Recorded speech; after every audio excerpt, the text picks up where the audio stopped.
Labdien, dāmas un kungi! Sāksim maz iepazīšanos. Cik no jums ir tādi, kas uzskata, ka jūs saimniekojat uz savas zemes un esat, zemes apsaimniekotāji? Super. Jāteic, es piedzimis kā pilsētas puika, bet vasaras pavadīju laukos pie vecmāmiņas, un man tā lieta iepatikās, un es jau 15 gadus, kā esmu saviem 8 hektāriem robežu pusē. Laimīgi tur nodarbojos ar naturālo saimniecību, nekādas ienākumus negūst, strādājis Latvijas bankā, bet mēs sieviņi esam daudz runājuši par to, ko nozīmētu un cik tas būtu patiesībā forši, ja mēs varētu palikt vienkārši ārpus pilsētas un strādāt uz zemes, pie tam mums arī ģimenēm ir citas zemes. Līdz ar to es nevaru teikt, ka es esmu pilsētnieks vai laucinieks, es dzirdu no rītiem kaimiņu gaļus, apkārt 2 lieli īpašumi, 2 zemnieki, 40 hektāriem katrs. Līdz ar to man tā diena, kad es pamostos mājās un izēju laukā, es redzu savu mežu, redzu ziedošu pļavas. Un domājot par to, ko varētu darīt laukos, man arī ir savi secinājumi, savas pārdomas tīri no personīgā viedokļa. Un šodien es parunāšu par lietām, protams, kā vienmēr tradicionāli saistīts ar ilgtspēju. Šis nav Latvijas bankas viedoklis nekādā gadījumā, tas ir mans personīgais viedoklis, jo es runāšu par lietām, kuras Latvijas banka galīgi nav aizrakus tādā veidā oficiāli. Bet parunāsim drusku par pagātni, un es meklēju atbildi uz jautājumu, kā lauku tēlu un vietu sabiedrībā piepildīt ar jaunu un labāku saturu nekā tas ir šobrīd. Un kāpēc mēs nevaram kaut ko varbūt, ko gribētos.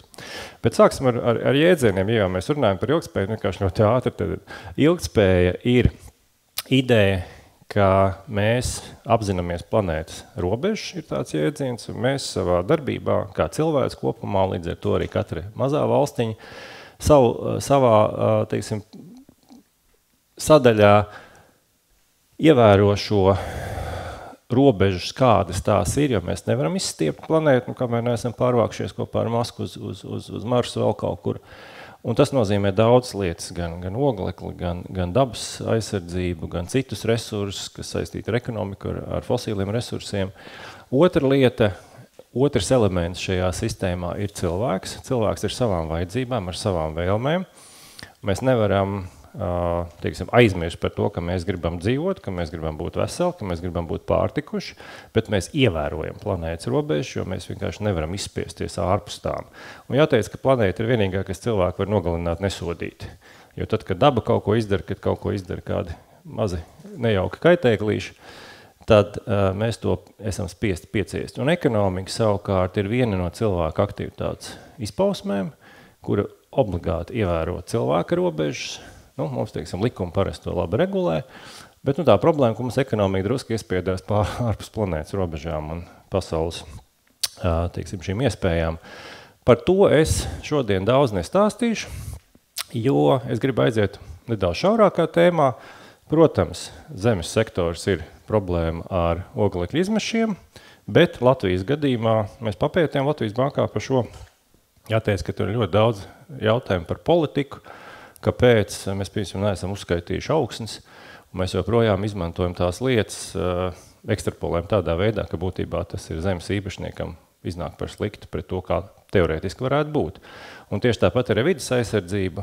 Valsts jau sen varēja uz savām zemēm iekārtot pietiekami plašas aizsargājumas teritorijas, un tas konflikts ar privātu īpašnieku ir mākslīgi politiski ģenerēs tikai tāpēc, ka pieņemsim Latvijas valsts mežus, pārvaldošie lobby uzskata, ka tas ir viņu, un līdz ar to, teiksim, veidojamies tāds mikrolīgums un cits brīnums, kas patiesībā ekosistēma to īsto aizsardzību, par ko runā ilgtspēja, nekādā veidā nerisina. Un te mēs nonākam jau pie drusku precīzāk formulējam, tad šis iedomātais līdzsvars, kā viņu mērīt, ko tas vispār nozīmē. Un ir ļoti vienkārši skaidrojums, dzīves kvalitāte ir tāds saraksts ar lietām, kurš var būt diezgan atvērts, bet tas ir būtībā par to, lai mēs labi justos tagad un turpinātībā. Un līdz ar to, kad runā par ilgtspēju, tad ļoti viegli saprast, ka no mana viedokļa tā ir mana dzīves kvalitāte, kur ir nemainīga laikā. Es jūtos labi, un tas nozīmē arī tas, ka es neredzu sev kaut kādas problēmas nākotnē. Un tagad mēs aizējam nedaudz ekskursiju vēsturē par Ulmaņu laikiem. Kas no jums uzskata, ka Ulmaņu laiki bija tāds kā lauksaimniecības zelta laikmets?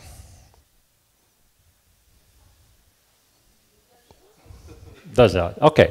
Tas ir interesanti, ka tas ir jau, par šo ir runās, tāpēc varbūt es nebūšu īpaši oriģināls, bet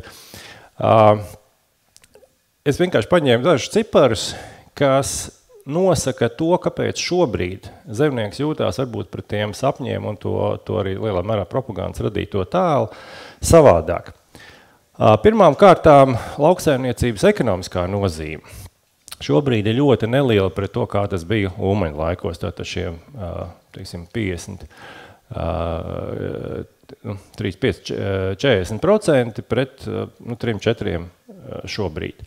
Tas ir tas, kā līdz ar to lauku cilvēks savu vietu sabiedrībā kaut kādā veidā nomēra. Un kāpēc arī bieži cilvēki saka, kāpēc mums vajag tos lauku ceļus uzturēt, kāda vispār tur jēga, mēs taču varam nopirkt poļu ābolus, mēs varam nopirkt tur dāņu margarīnu. Daļēji tas ir tieši šī problēma, ka ekonomika ir izaugusi daudz lielāka par to, kas agrāk bija lauksaimniecība. Tad tā relatīvā nozīme sabiedrības dzīvē ir tā kā sarukusi. Tāpat mēs paskatāmies, ko tas nozīmē cilvēku makam. Senos laikos tie bija 50-60% no izdevumiem. Par pārtiku bija jāmaksā daudz, lielā mērā tāpēc, ka man bija ļoti maz par ko maksāt par citām lietām. Savukārt šobrīd mums ir enerģija, mums ir pārvietošanās, mums ir tur vēl mājoklis, vēl kaut kas, un tas groziņš ir kļuvis ievērojami mazāks, tad vidēji 17%. Atkal tas ir jautājums par to, ko sabiedrībai nozīmē. Tad tas, ko dod lauksaimniecība, kas pamatā tas ir pārtika, tātad kā viņš to jūt cilvēks. Un jūt līdz ar to mazāku. Un tagad, ko ar to iesākt, vēl viens salīdzinājums, ko tas nozīmē no saimniekošanas mēroga viedokļa. Jo agrāk bija, teiksim, 15 hektāri, zirgs, un varēja ar to pabarot varbūt arī ģimeni.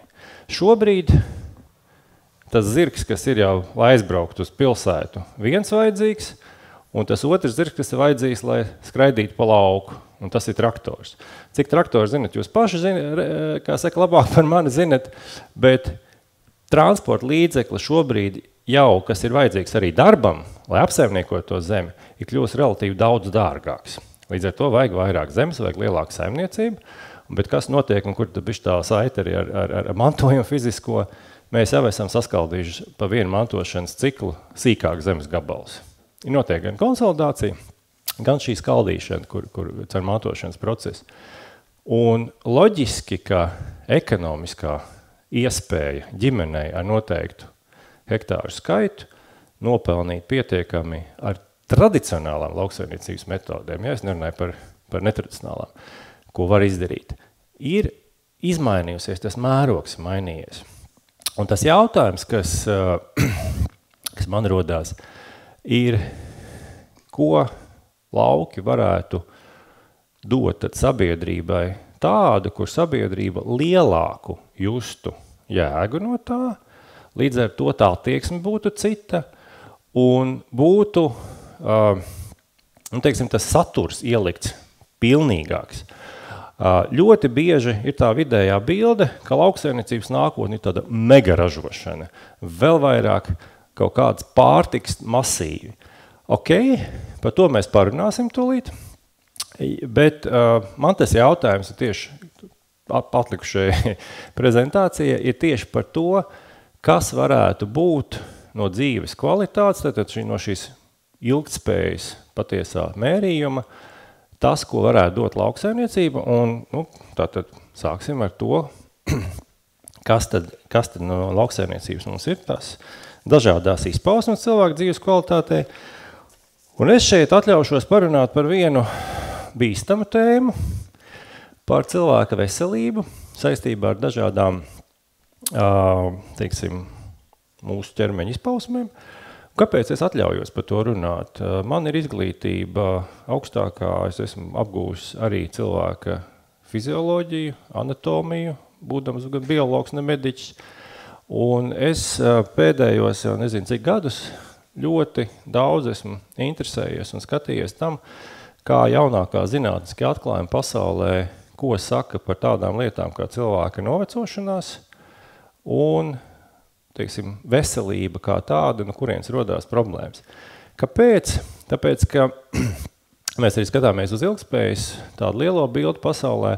No vienas puses medicīnas attīstība ir ļāvusi būtiski pagarināt cilvēku mūžu ilgumu, ja lielākā daļa cilvēks vēstures ir 25, 35, 40 gadi, tad tāds strauši uzrāviens pēdējos 150 gados, nu jau mēs runājam par 80 gadu dzīves ilgumu, bet tas, ko izdarīja medicīna ir novērsusi akūtās slimības. Cilvēki vairs nemirst no tā, ka viņš jums kabarga, viņam tur gangrēna iemetās pirkstā, viņam visu to māk nogriezt šobrīd medicīna apārstēt ar antibiotikām, visas akūtās lietas, zobus mākam labot visu. Un tajā vietā mums nāk hroniskās slimības.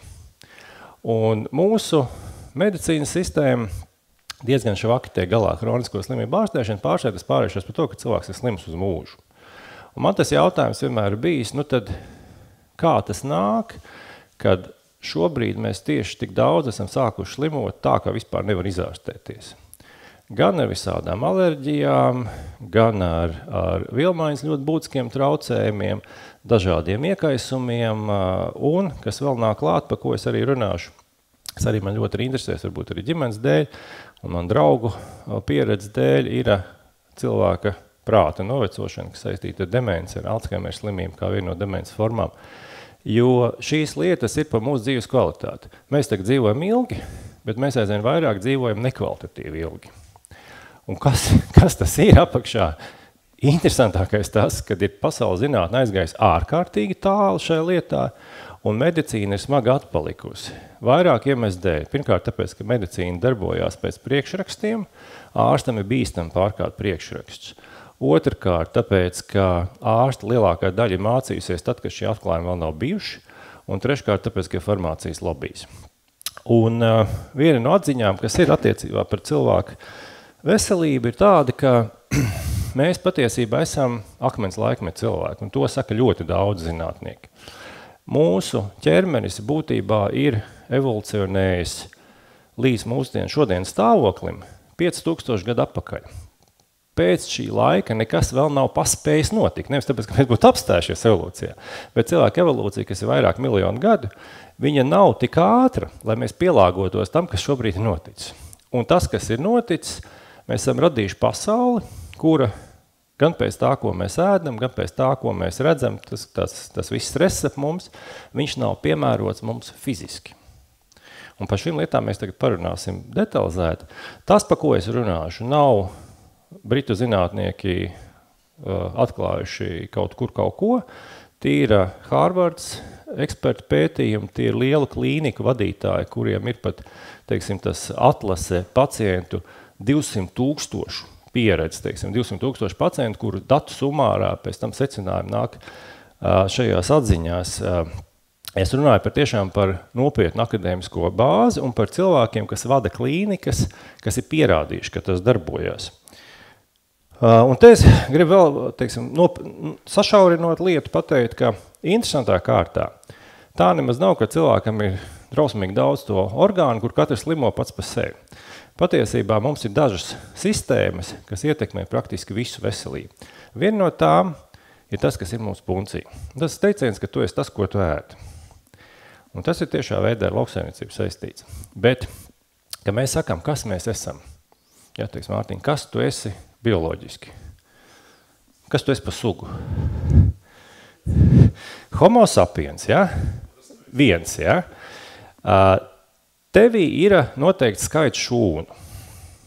Vai tu zini, ka lielākā daļa šūnu pēc skaita, ne pēc svara, bet pēc skaita, nav homo sapiens šūnas, bet mikroorganismi, kas tavai dzīvē ir absolūti vitāli nepieciešama, un viena daļa ir nevajadzīga. Lielākā daļa šūna mūsos, ko mēs sakam es, nav homo sapiens. Tie ir vairāk tūkstoši dzīvu radību, kuri patiesībā, kā ļoti daudz ir interesanti atklājumi par to, ko dod mūsu puņča mazie iemītnieki, viņi ne tikai imunitāti regulē, ne tikai pārstrādā pārtiku, tur kaut kāds vitamīniņu sintezē, bet šī mazās radības spēja būt ārkārtīgi bioķīmiski aktīvas, pārsniedzot savu aktivitāti atsevišķi mūsu dziedzerus, to pašu hormonu ražošanā, kas mums pēc klasiskās anatomijas, tas ir cilvēku ķermeņi tikai radīti. Izrādās, to dara mikrobi, un šie radījumi spēj ietekmēt arī tādas izpausmes, kā noskaņojums, vēlmes, un caur to arī raksturu. Līdz ar to mūsu personība ir daudzu radību summa, izrādās. Un tad ir jautājums, kas tās ir par radībām un ko ar to iesākt. Un otrs svarīgs mūsu ķermeni regulējušais gals ir smadzenes. Jo smadzenes visu ķermeni regulē, vienīgais orgāns, kas regulē visu. Un kā ar valdību, ja slikti regulē, tad arī slikts rezultāts iznāk. Ja? Tātad tas, kas notiek mūsu galvā, ir ārkārtīgi svarīgi. Un par to es arī bišķi pieskāršos tās lietas, kas man šķiet būtiski interesants. Un tagad ir viena ļoti reliģiska tēma, ko vai ko nevajag ēst. Mans mērķis nav jums kaut kāds diēts iestāstīt, ja? Tas ir ļoti populāri, daudz cilvēku, kas kaut kāds diēts mēģina ietirgot. Es vienkārši izstāstīšu to, uz ko šobrīd ir aizgājis zinātne, kur ir pietiekami liels konsensus. Pirmām kārtām, mēs esam plēsēji, tomēr. Un mūsu puncis strādā kā plēsēji puncis. Un mūsu viena no pamat ēšanas saturam ir jābūt olbaltumu vielām. Tas nenozīmē, ka tas ir kaut kas pret veģetārismu, to mierīgi var iegūt arī ar augu pārtiku, šo tēmu liekam nost. Tas, ko es stāstu, nav par to, ka obligāti jāēd sarkanā gaļa. Olbaltumvielas var ļoti labi iegūt un ļoti augstvērtīgs produkts, piemēram, zivis traknās. Bet olbaltumvielas mums ir absolūti pamat enerģijas avots pēc mūsu iedzimtās bioķīmijas. Savukārt praksē mēs esam aizgājuši uz pārtiku, kur pamat pārtiks sastāvdaļa ir cukuri un ciete. Ciete ir tas pats cukurs, tikai salikts garās ķēdēs, sašķeļās ļoti ātri. Cukurs dod glikozi. Glikoze standartā ir viens no mūsu pamat enerģijas avotiem, bet nevienīgais. Un glikozei ir tāda tendence, ka viņa šaujās gaisā ļoti ātri no punča asinīs, un tad sākās viens ļoti svarīgs process, kur es atļaušos jums tomēr mazu tādu bioķīmisku pārsteigumus pateikt, ir tā sauktā insulīna rezistence, tāda problēma, kas, piemēram, ASV skar katru 5. cilvēku. Glikozei šaujoties laukā pīķveidīgi mūsu ķermenī, sākās insulīna šūpols. Insulīns mēģina to glikozi ātri dabūt iekšā šūnās kā enerģijas avotu. Netiekot galā ar šo uzdevumu, dēļ tā, ka pārāk daudz ir, šūnas pārstāja reaģēt uz insulīnu, cukuriņš sakrājas asinīs, pēc tam aiziet tauciņos. Savukārt, tas, kas notiek ar insulīnu pārbagātību ķermenī, izrādās, ka insulīns vēl bez tā, ka viņš regulē cilvēka cukuru līmeni, viņš ir imunregulātors, viņš regulē šūnu caurlaidību, ieskaitot glikozes caurlaidību. Un tad, kad šitā lieta aiziet, tas insulīna rezistents problēma, kas ir ļoti izplatīta cilvēkiem, tad sākās problēmas ar hroniskām slimībām, jo sākās iekaisumi visās vietās. Un tad ir artrīts, tad ir asinsvadu iekaisums, sirds muskuļu iekaisums, smadzenēs deģeneratīvi procesi, zarnās iekaisumi. Patiesībā visi šīs hroniskās problēmas ir stipri vien nosiets uz insulīna apriti organismā, kura pamatā viens no galvenajiem iemesliem ir cukuriņi un cietas. Un tas, ko saka eksperti, ka patiesībā mūsu ķermenis varētu vispār iztikt bez cukuriem un cietas, bez kartupeļiem un bez graudiem. Tas ir no mūsu diētas viedokļa ļoti interesants secinājums, jo faktiski tā ir katra, protams, izvēle. Bet tā zinātniskā evidence, kas notiek ar cilvēkiem, kad maina diētu, arī ir diezgan pārliecinoša, ļoti plašās izpausmēs. Tas, par ko, un vēl, kas jāsaprot, pamatā jau tas cukurs parādās caur pārstrādāto pārtiku. Viņš ir salikts visur no kečupos, gaļas mērcītēs, pat rupmaizē, lāču rupmaizē 10% ir cukuri. Tad jūs paņemat lāču kukuli, jums tāda kārtīga sauja ir cukuru, kas principā jūs pamatīgi to veselību sēdina. Otrs ļoti svarīgs, un kas arī var būt pat dominējošais pārtiks produkts, ir taukvielas, bet ne gluži speķīts. Vairāk ir runa par riekstiem, par treknām zivīm, par tādiem taukiem, kas varbūt ir mazāk kaitīgi sirds un asinsvads sistēmai. Un taukvielas ir otrs enerģijas alternatīvais avots glikozei. Tas ir šis ketogēnais cikls, kur ķermenis var pārslēgties pēc vajadzības. Dabiski tas ir mūsos ieprogrammēts, tikai mēs visu laiku sēžam uz glikozes ciklu, tieši dēļ tā, ka mēs nepārtraukti viņus tūķējam sevi iekšā. Ir tikai viena šūnu grupa, kura nespēja pārslēgties uz taukvielām un kurai visu laiku vajag glikozi. Tās ir vēža šūnas. Vēl viena lieta, kas mums nāk līdz ar ēdienu, īpaši ar industriālo pārtiku, ir mikroplastmas. Vidēji, teiksim tā, mūsu vecuma cilvēkiem pasaulē smadzenēs mikroplastmas ir pietiekami, lai uztaisītu vienu karotīti kempinga, to klasisko. Uzreiz pateikšu, zinātnē nav šobrīd viedokļi par to, cik slikti ir mikroplastmas, jo pētījumi prasa milzīgu laiku. Tas ir noticis ārkārtīgi ātri, bet ir aizdoms, protams, ka tas veicina smadzeņu novecošanos. Sazina, ko smadzenēs vienkārši tas viss sakrājas, tāpēc, ka tas ir viss asinis patērējošākais orgāns. Sierā, starp citu, daudz mikroplastmas, tāpēc, ka ražošanas procesā neskādēļ viņi tur izdalās. Tā ir viena lieta, kas ir mūsu jaunā problēmiņa, kur mēs atkal kā organisms absolūti neesam piemēroti kaut kam tādam sevī. Un dažādas toksiskās vielas, kur gribētu pieminēt tikai divas lietas. Glifosāts, daudzi par šo lauž šķēpus. Protams, ir tas jautājums, bet es visu laiku ēdu un nekas, es vēl esmu dzīvs. Bet glifosātam ir viena nelaba īpašība, viņš spēja nogalināt līdz pat 54% mūsu vēdera iemītnieku, par kuriem es nesen minēju. Tas nozīmē, ka mēs zaudējam ārkārtīgi svarīgus savus simbiozes partnerus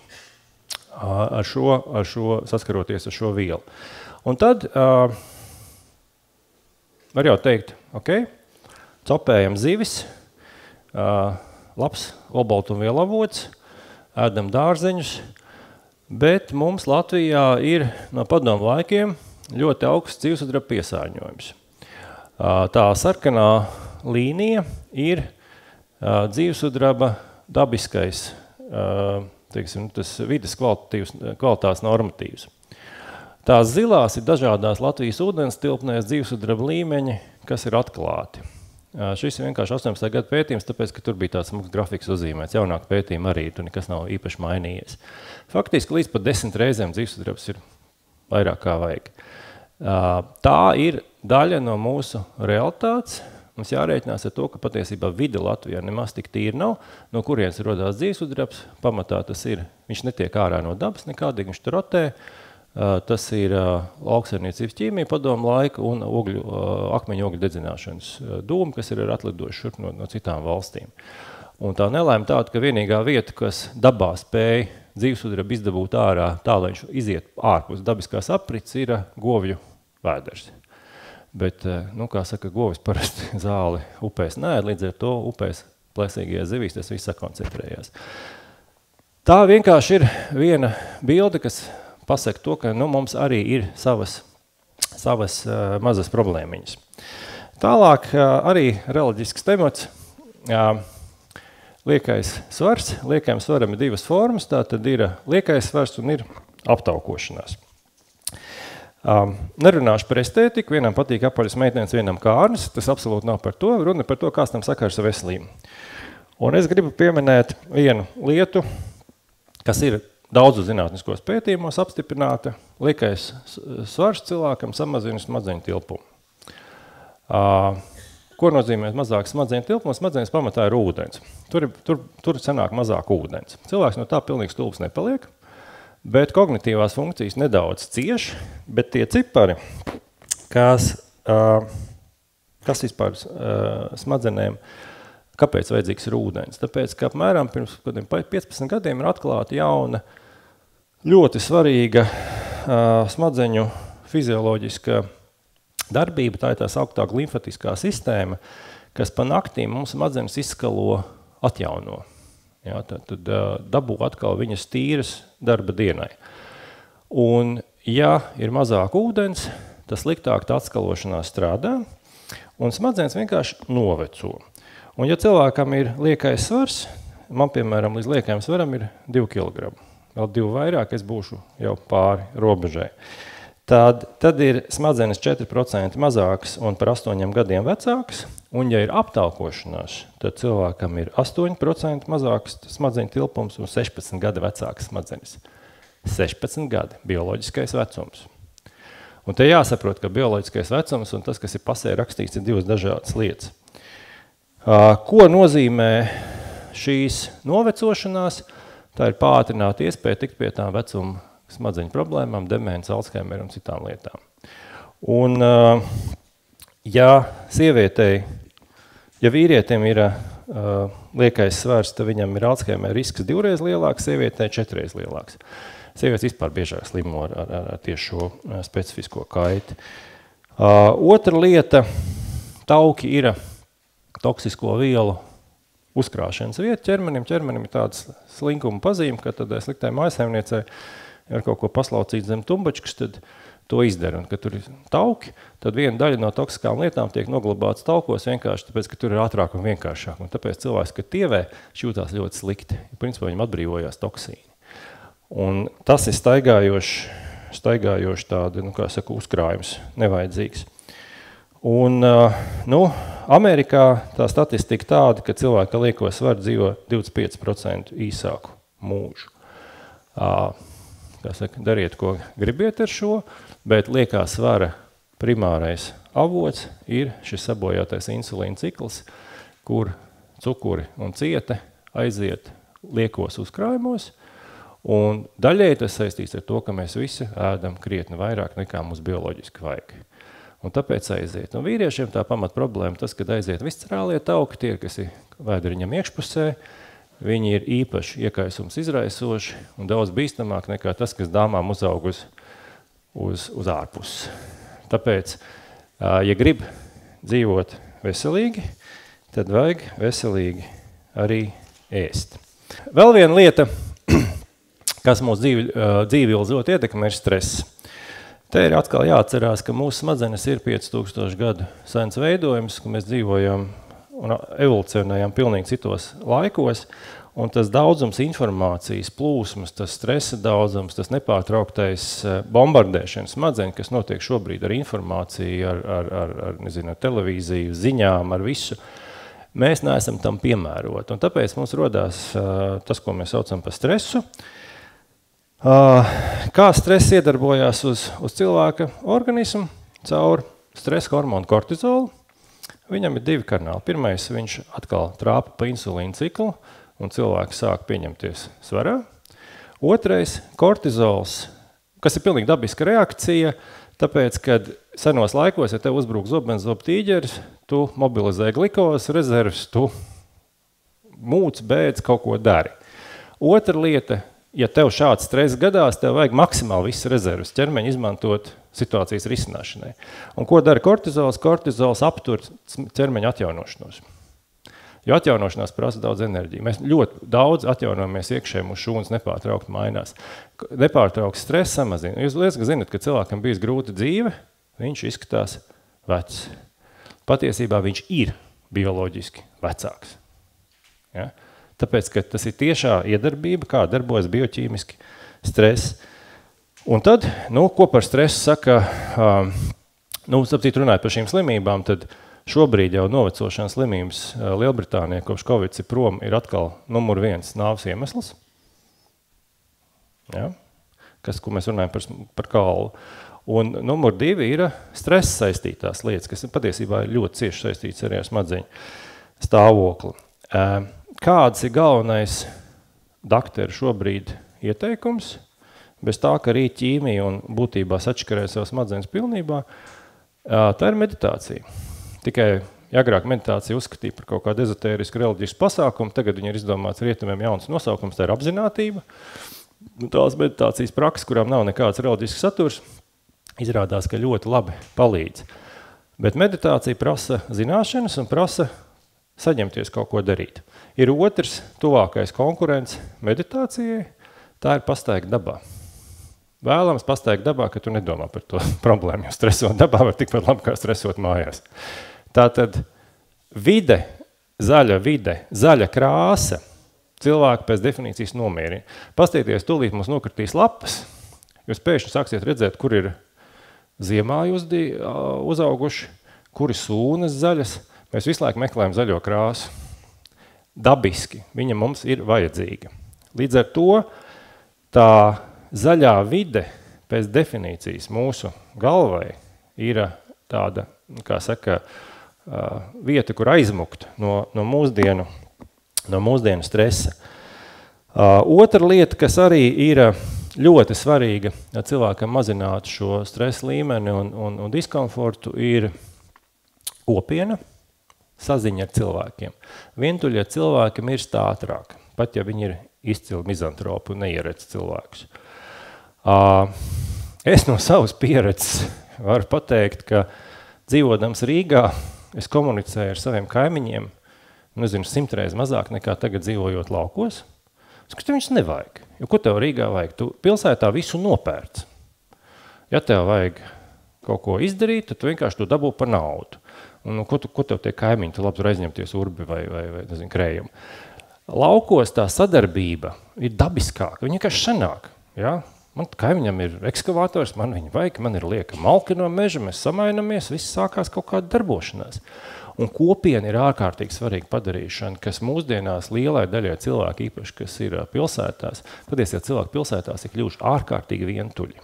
Ja, un tas pat sākās arī to, ka pat ģimenes nemāk izveidot. Tā ir vēl viena lieta, kas, manuprāt, ir daļa no lauku tāda satura, nozīmīga satura. Un pie stresa nevar nepieminēt vienu ļoti būtisku cilvēku funkciju. Tas ir miegs, es jau pieminēju, ka miegs ir tas brīdis, kad mēs izguļam jaunas smadzenes. Lai to izdarītu, jābūt pareizajiem miega cikliem. Stress miega ciklus kauj, vispār traucē gulēt, alkohols nokauj pilnībā tajā naktī normālos smadzeņu attīrīšanās ciklus, kaut arī tu izslēdzies, varbūt no rīta pamosties ar sāpošu galvu. Un daļai arī dēļ tā, ka galvā nekas labs nav noticis pa to laiku. Miega zāles tieši tāpat nokauj miega ritmu. Tas, kas traucē vēl miegam, ir gaismas piesārņojums un trokšņa piesārņojums. Klasiskās pilsētas problēmas. Ja? Es citu runāju ar vienu dāni, viņš teica, jums taču Latvijā ir vienas no tumšākajām debesīm Eiropā. Izrādās, ka ir kaut kāda karta, kur tie, kas pētas zvaigznes naktī skatās, ka viņi brauc uz tām vietām, kur ir īpaši tumšs, lai redzētu īpaši labi zvaigžņoto debesu. Un izrādās, ka Latvijā ir viens no tumšākajām vietām Eiropā. Patiesībā arī to ir jāmāk novērtēt un cienīt. Un viena no lietām, kas nāk līdz ar smadzeņu novecošanos, ir tas iemesls, kas arī ietekmē mūsu galvu, ka mēs viņu nenodarbinam. Un mēs nodarbinam lietām, pie kurām mēs esam pieraduši, mēs automātiski darām ļoti daudz lietas dzīvē. Skaitās, ka cilvēks 95% vispār rīcību dienā izdara automātiski, nedomājot, ko viņš dara. Un tas, kas ļoti ir svarīgi smadzenēm, kad ir apzinātas kustības, kuras tiek izdarītas vienlaikus kustoties un domājot par to, ko tu dari. Viena no labākajām lietām ir dejošana, bet arī visādi, teiksim, ķimerēšanās kaut ko, kas laukos parasti notiek, un reti kad var darīt kaut ko pilnīgi mehāniski. Un tas ir svarīgs gan pārējiem ķermenim, sirds asinsvadu sistēmai, gan smadzenēm. Kas bieži notiek pilsētās, ko cilvēki dara, lai uzturētu sevi labā formā? Vienkārši skrieni. izrādās, ka skriešana skaitās automātiskā kustība, jo mēs jau nedomājam, ka mēs skrienam īpaši. Mēs jau zinām, ķermenis pats zina, kā skriet, ja? Parāda tikai uz kurieni. Tās smadzenēm nepalīdz, tas palīdz tikai sirdī.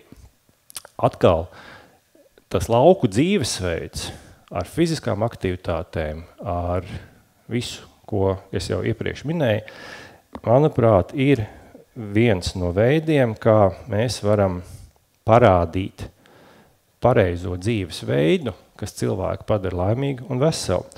Un nobeigumā vēl ātri grib izskriet pāri vienai tēmai, kas ir gaisa piesārņojums. Jo ir tāds,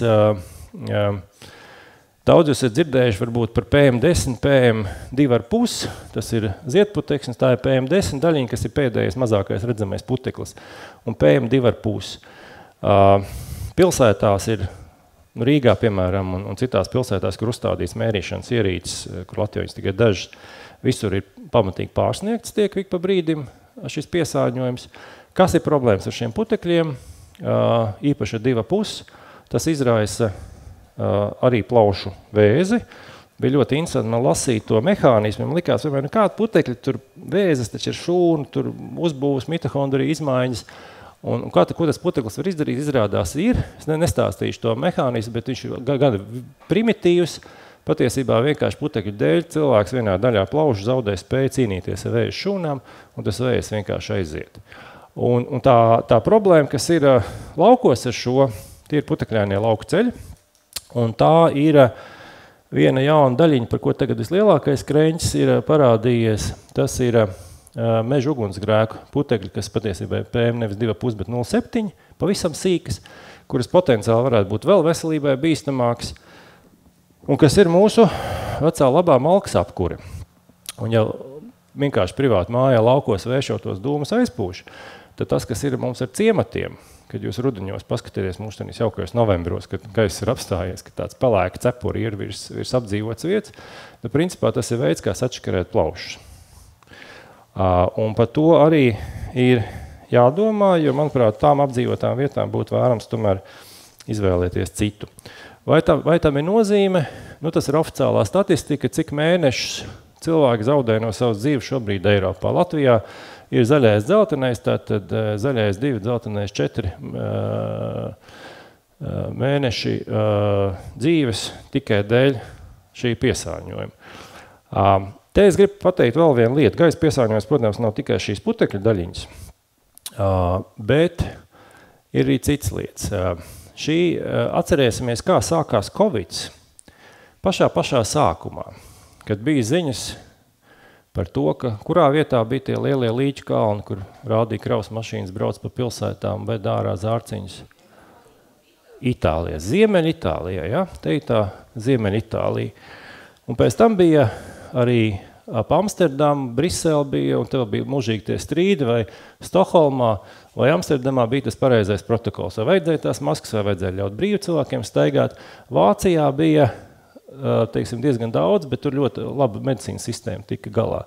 Un tad arī Londonā aizgāja. Bet, ziniet, šī nav Covid karte. Šī ir karte par to, kā cilvēki čakarēja plaušus vairākas 10 gadus pirms Covid atnāca. Slāpekļa oksīdi.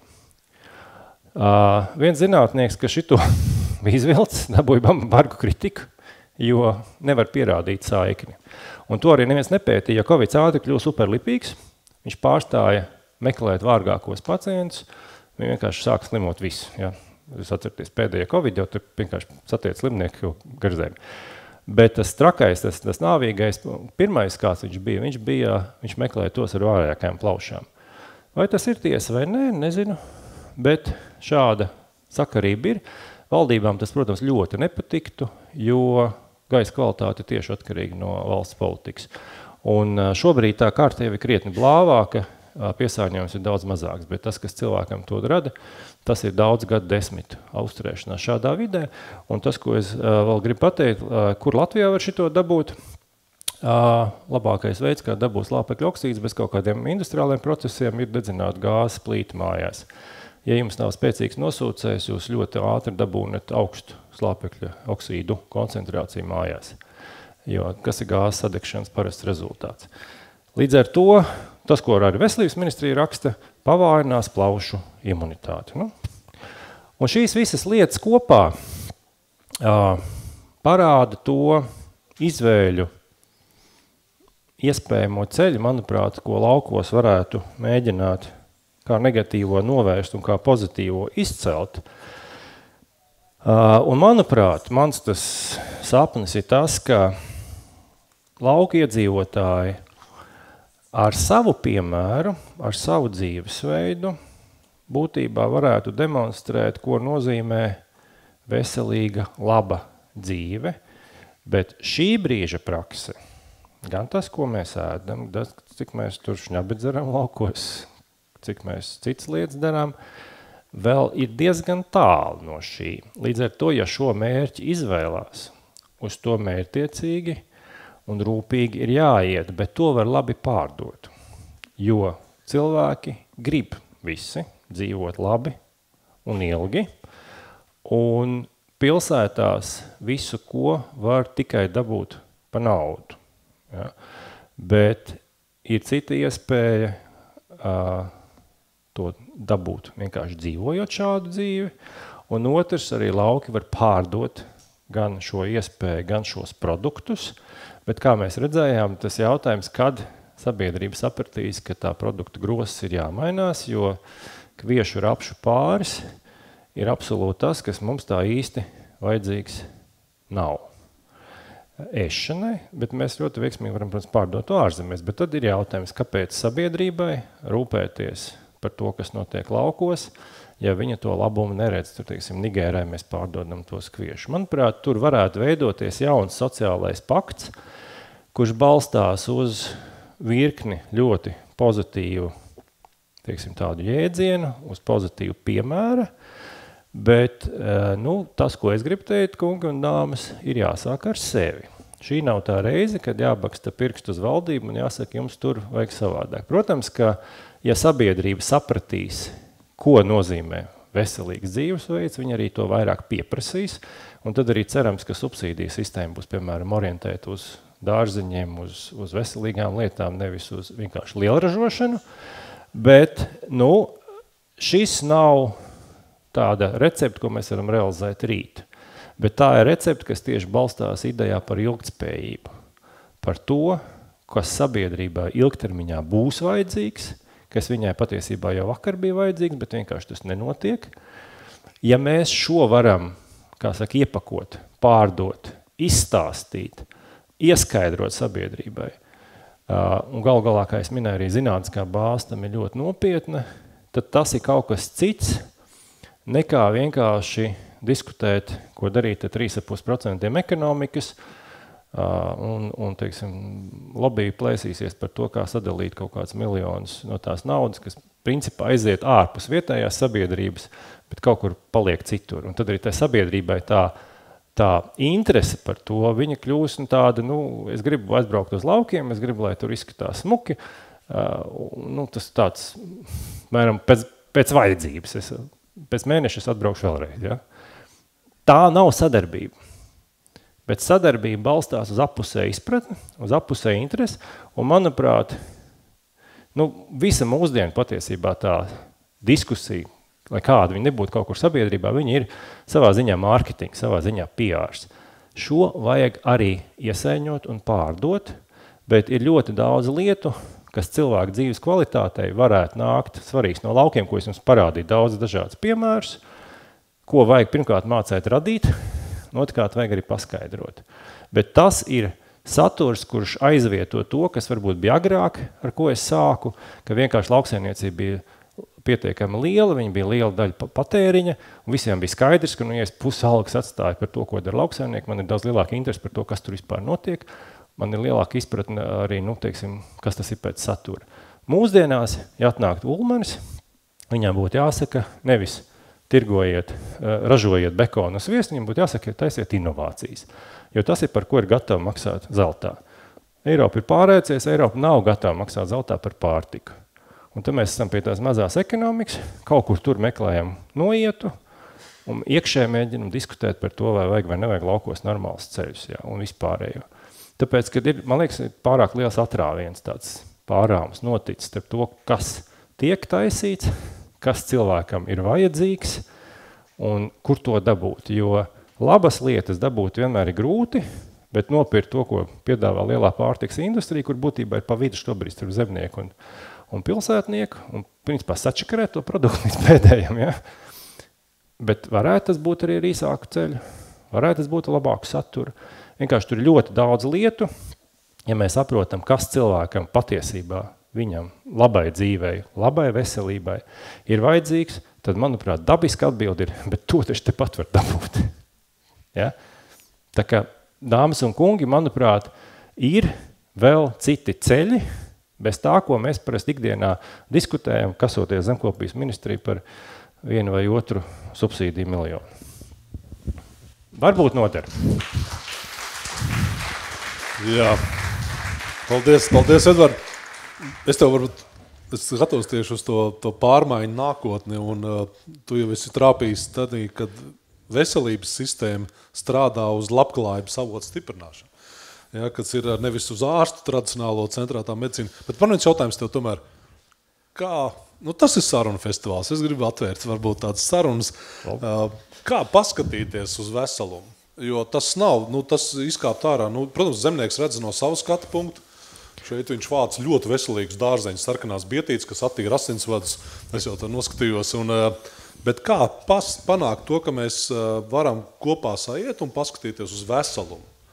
Ja, tā kā, tiešām tu skaties uz veselumu, lai es kā zemnieks arī saprastu, tas ir baigi forši. Es varu dot to, un savukārt tas pircējs arī viņš, kā tu teici, es pārcēlies uz laukiem, es kā pilsētnieks, kurš pārcēlies uz laukiem, arī saprotu to, kas man apkārt notiek, ja, kas ir zemnieks, es nerakstu par viņu visu laiku sūdzības, ka viņš tur troksni ceļ un tam līdzīgi, vai mēsls ved un smird, ja, bet ir tā skats uz veselumu. Kas mums pietrūkst? Es domāju tā, ka, lai kaut ko lielu sabiedrība saprast, parasti ir vajadzīga sabiedrībā līderi, kas nes to ideju. Jā, mums ir potenciāli, pieņemsim, tāds amats, kas valstī būtu orientēts uz to, lai sabiedrībai kaut ko stāstītu jaunu, neriskējot ar savu politisko karjeru, tas ir valsts prezidents, piemēram, kuram normāli būtu tā, ka viņš ir tas sabiedrības ideoloģijas attīstītājs, ja, kas nāk un runā ar sabiedrību par jaunām lietām, par kaut kādu tādu izrāvienu, un viņam nav bail, ka viena daļa pateiks, un šitas ir pilnīgi garām, tāpēc, ka tu viņu nevar nomest nost, ja viņš tur ir uz tiem gadiem 5, viņš var atļauties runāt ar sabiedrību kaut kādām lietām. Un otrs, arī katrs cilvēks pats, vai viņš sevi tanī veselumā ir iemācījies saskatīt, jo tas, ko es minēju kaut vai pa veselību, mēs esam pieraduši pie tā, ka mums slimo orgāni, un mēs ejam pie tā orgānu dakteriem, kuri ir specializēti. Un tad tu ej ar artrītu pie tā kaulu daktera, un viņš nav nekad. Ja viņš tiešām nav izcils daktars, nepateiks, ka patiesībā tu vienkārši cukuru un baltmaizi rīpa daudz un kartupeļus tajā skaitā.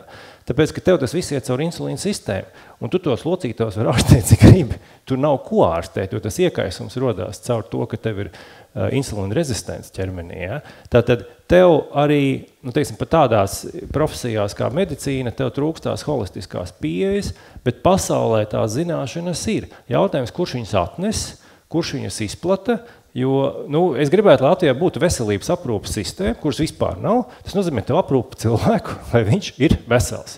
Mums ir slimība aprūpas sistēma. Tā, ka tu esi slims, tevi savāc, salāpa, un par ko tagad diskusija ir? Dot vai nedot, cik garas slimības lapas. Tad būtībā jautājums ir veselības sistēmai par to, kad tu atkal strādāsi, kad tu kapās, kad tu ražosi naudu. Nevis kā tu jūties, nevis par dzīves kvalitāti, bet par to, vai tev tas orgāns pietiekami labi strādā uz kaut kādu laiku līdz pensijai, kamēr tu vēl vari kapāt. Tā ir slimība aprūpas sistēma. Kāpēc mēs nevaram pieprasīt veselības aprūpas sistēmu? Ieguldīt nav tajā, lai mēs nekad nenokļūtu slimības aprūpas sistēmu. Lai tiem dakteriem nav darba, bet lai tie dakteri nāk strādāt ar mums, lai mēs esam veseli. Lai mēs saprotam, kāpēc nevajag rīt to, ko mēs pamatā rijam. Jo šis ēdiens mūsu ķermeni nav piemērots. Bet pārtiks industrija viņa ražo. Viņš ir piebilsts ar sālu un cukuru, kas mums rada atkarību no tā ēdiena. Mēs gribam viņu, nevis mums vajag, bet mēs viņu gribam. Cilvēki tā nedzīvoja agrāk. Viņi āja tā, ka viņam vajadzēja. Tā, ka viņi spār dabūja kaut ko. Un šīs lietas ir jau, vai es pats saprotu, ko es daru. Ja, ko tu no cita prasīt? izglītoties pašiem, tas ir forši, ka mēs sanākam šitādās reizēs un apmainīties domām. Jums var nepatikt tas, ko es stāstu, lasiet, pētiet, skatieties paši. Ja? Es jau neesmu kaut kāds sludinātājs, tagad man sektu atvēršu, nāciet ar cietojumu kastīti staigāšu apkārt. Ja? Es vienkārši izstāstu, ko es esmu pats no savas pieredzes redzējis un ko es pats arī sevi esmu salabojis. Ja? Bet es neieinu ar kādām receptēm, tāpēc, ka tas to dara ārsti. Ja? Bet saprast, kāpēc nav labi, patiesībā nav nemaz tik sarežģīti. Jo, ja jūs ieraudzat to dakteru sarakstu poliklīnikā, tad tas nav par veselību. Tas ir par slimību. Dakterēšanu, pārsvaru un efektīvām metodēm. Bet veselība ir mūsu paša. Un tas, ko mēs redzam uz ielas, patiesībā tur tā veselība ir. Vienkārši daram to, dzīvojam tā un parādām piemēru citiem. Un tad, kad būs piemērs, tad jau pavilksies. Mums ir pārsvarā tā, ka kliedz un troks un tā es tiekami slikti. Tiekami labi, man ir labi. Netraucēt, man ir labi. Super, paldies. Bet labo vajag izplatīt. Es ar aplausu vēlreiz, man liekas, tu mums iedeva vismaz 3 gadiem uz priekšu vēl tēmas.